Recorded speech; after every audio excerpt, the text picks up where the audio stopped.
The late 18th century is one of these springtime of people's times.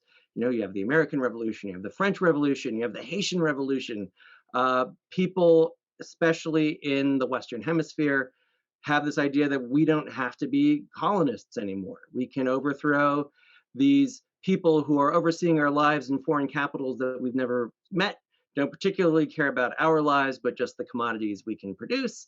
And so you see this wave of revolution at the very time the European powers are occupied with their own shattering world.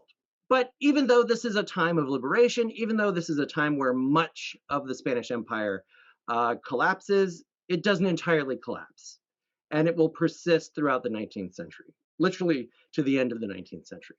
And sort of the jewels that remain in the imperial crown are Cuba and the Philippines. But both of these places have their own long ongoing independence movements. So I think, especially being someone who's living in the United States in the 21st century, it's easy to imagine what a Philippine revolutionary or a Cuban revolutionary is looking for is intervention.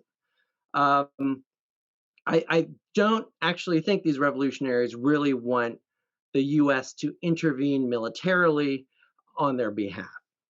I'm sure they wouldn't mind political support. I'm sure they wouldn't mind monetary support. Um, but I think there is very much a sense of the relationship with the United States is one of opportunism. It's one of convenience versus any sort of real imagination that the United States has their own best interests in mind. I think in this kind of revolutionary mindset, whatever I can do to overthrow my current overlords is important. I want to get the Spain out of my homeland. I do not certainly want to replace that with another imperial power.